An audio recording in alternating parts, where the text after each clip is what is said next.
Amigos, bienvenidos a Entrevista a Venevisión. Con el gusto de siempre les saluda Gregorio Rojas. Hoy nos acompaña en el estudio María Verdeal, vicepresidenta del MAS. Bienvenida, gracias por acompañarnos. Gracias por la invitación, como siempre. Hay una discusión habitual por estos días en redes sociales, algunos lo toman incluso para mofarse del tema, pero se suele mencionar la frase Venezuela se está arreglando. Y el presidente de la República, Nicolás Maduro, hizo referencia a esta frase diciendo o pidiendo que se salieran del debate para no caer en esa diatriba que desde su punto de vista no está generando nada positivo. Pero ¿es necesario mantener la discusión de Venezuela se está arreglando?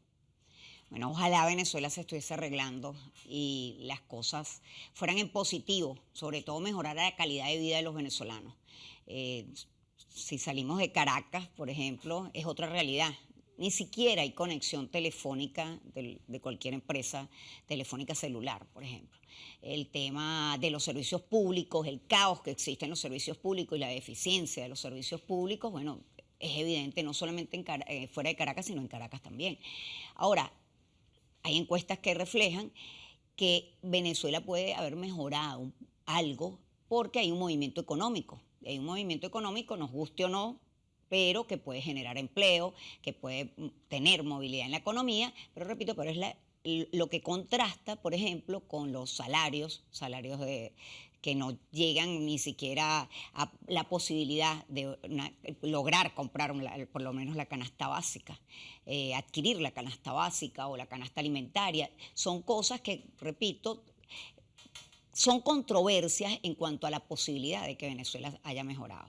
Entonces, si bien es cierto, no estamos en una situación de hace 3 años, a lo mejor, donde había escasez, donde había mucha dificultad para la adquisición de alimentos, no es menos cierto que hay un índice alto de pobreza y que existe, pareciera que la posibilidad de una mínima reactivación económica. Precisamente en ese plan de la dinamización económica del país, ¿hacia dónde deben encaminarse o hacia dónde creen desde el MAS que deben encaminarse los próximos pasos que vaya a dar el gobierno? Ya lo mencionaba, no estamos en la misma situación de hace 4 años en la que habían largas filas para comprar alimentos, desabastecimiento, la gente había un descenso considerable en buena parte de la población, que tal vez existe todavía, pero ya no es con tal nivel, con tal cantidad de personas, de pérdida de peso, incluso como un parámetro de referencia. ¿Hacia dónde debe encaminarse la dinamización de la economía para que ese sector de la población que todavía no encuentre mejoró la situación pueda conseguirlo?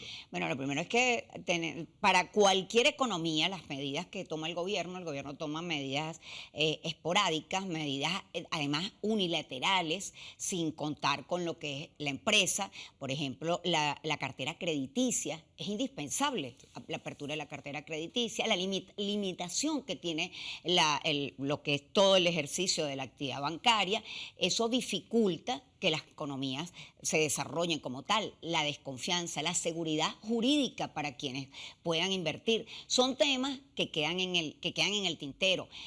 Estábamos más o menos viendo una lucecita al final del túnel y entonces se aprueba una ley, entre comillas, que pecha las grandes transacciones. Y comerse una arepa y pagar en divisas es una gran transacción y significa que tienes que pagar un impuesto adicional. Entonces, cosas como esas son un círculo vicioso donde el gobierno es timorato en dar pasos, a lo mejor por las dificultades y las diferencias de las facciones internas que no permiten precisamente eso, de que se den pasos en lo económico con la apertura, la posibilidad de la apertura económica, repito, la seguridad jurídica para la inversión, que es imprescindible. Son muchas cosas y, repito, también el tema de lo que significa la concertación de los sectores económicos, de los sectores productivos del país. Todo eso facilitaría lo que significa el desarrollo económico, pero no termina de dar pasos el gobierno en ese sentido y, por supuesto, el desbalance en cuanto a lo que son los salarios, tanto la parte trabajadora. Todo eso tiene que afectar a la economía. Ahorita acabamos de salir, el diésel estaba gratis y pasa hoy a cobrarse a 0,50 centavos de dólar. Bueno, con medidas como esas, cualquier país del mundo se quedaría impresionado o mínimo de respuesta ante acciones de este tipo que no son incomprensibles. Hablaba de concertación y quiero regresar a esa palabra concertación de los sectores económicos. Pero quiero trasladar esa palabra al terreno político. Se ha hablado mucho del diálogo. Y hay quienes plantean, primero debe ir el G4 y la plataforma unitaria debe ir a México a reunirse con el gobierno y después de que acuerden su cuestión, vienen y se reúnen en Venezuela con el resto de la oposición. Hay quienes plantean que debe haber primero una reunión de todos los factores de la oposición antes de ir a México. ¿Cuál es la posición de MAS al respecto? Bueno, desde el MAS hemos dicho N número de veces y desde hace muchos años la necesidad de la reconciliación de los sectores democráticos en el país, de la oposición en el país. Es muy fácil ir a México, ir a Cumaná, ir a Maracayo, estar aquí en Caracas, si no nos reconocemos, si no nos respetamos, si no nos encontramos con las diferencias que podemos tener los diferentes sectores opositores, y bueno, y el gobierno nos trata el de tal. Se reúne en México con uno, se reúne en Venezuela con otro, se reúne en Cumaná con otro, y nosotros no somos capaces ni siquiera de sentarnos a vernos la cara. El gobierno tiene perfectamente la excusa para decir, bueno, es que la oposición no se pone de acuerdo. Lo primero que hay que colocar es decir cuáles son los planteamientos que vamos a llevar a un diálogo con el gobierno. Lo primero debería ser parar la grave crisis social y económica que atraviesa el país. El tema político lo podemos dejar a un lado, las diferencias políticas las tenemos, pero los problemas no pueden esperar, la crisis social y económica del país no pueden esperar un cambio de gobierno. Debería comenzar a transitarse la mejora, el camino para mejorar esa grave crisis. Y ni siquiera en eso estamos de acuerdo los sectores democráticos porque simplemente no nos reconocemos. Debe haber precisamente, porque pareciera que en ese no reconocerse, pareciera que cada quien tiene un discurso distinto. Sí. Debe haber un discurso al menos que tenga puntos de coincidencia y más allá de puntos de coincidencia, ¿debe cambiar el discurso de la oposición?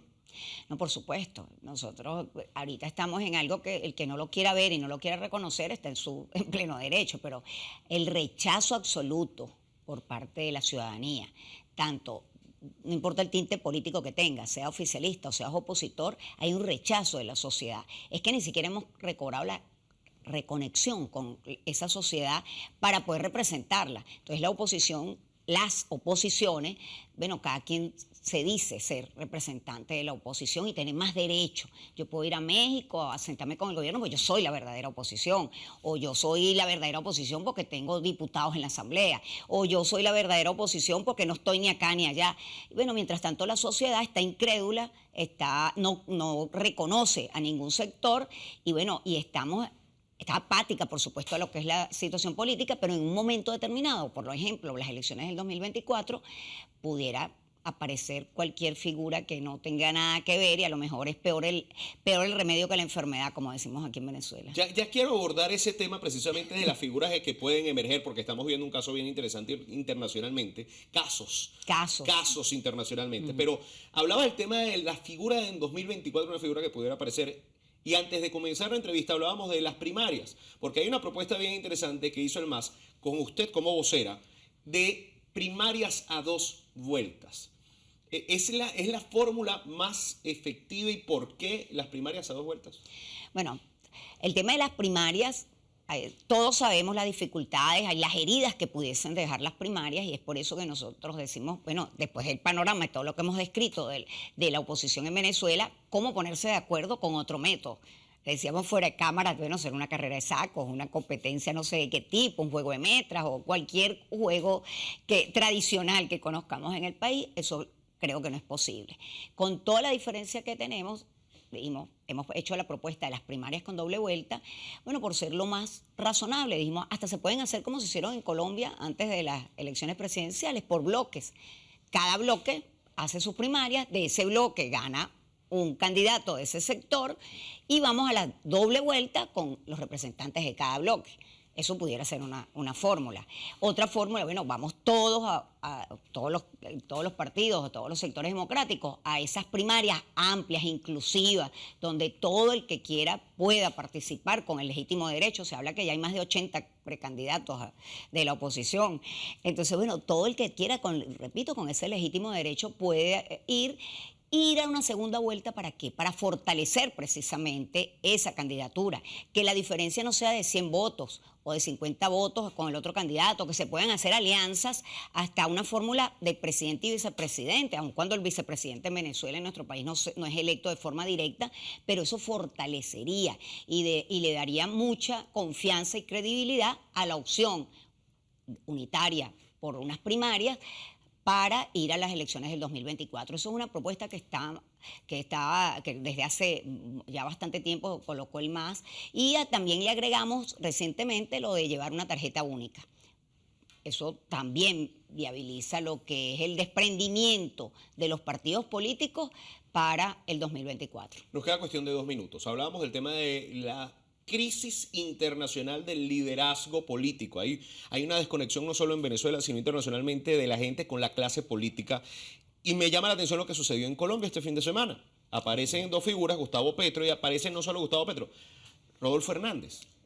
¿Cómo darle lectura a el cambio de la dinámica política en América Latina y el efecto que puede tener este cambio que ya se ve en Colombia en Venezuela?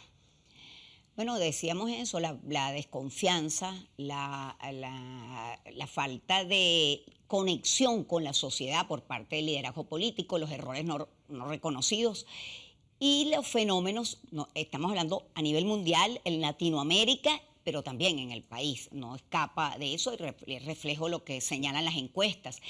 Es ahí, repito, los partidos políticos donde ahorita estamos en procesos internos, la mayoría de los partidos, donde estamos relanzando, reconectándonos, tratando de buscar esa fórmula mágica, si se puede decir, cómo lograr lo que se ha perdido, la confianza en el electorado, pero eso no es fácil, eso no es tarea sencilla.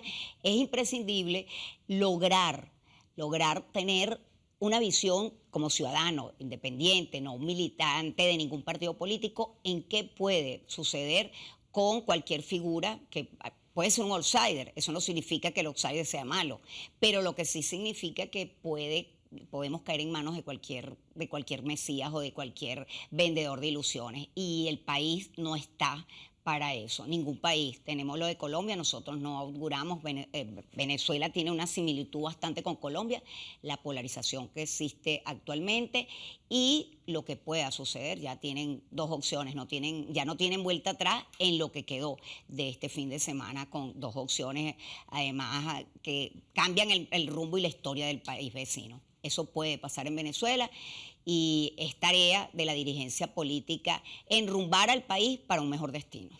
Gracias por acompañarnos hoy.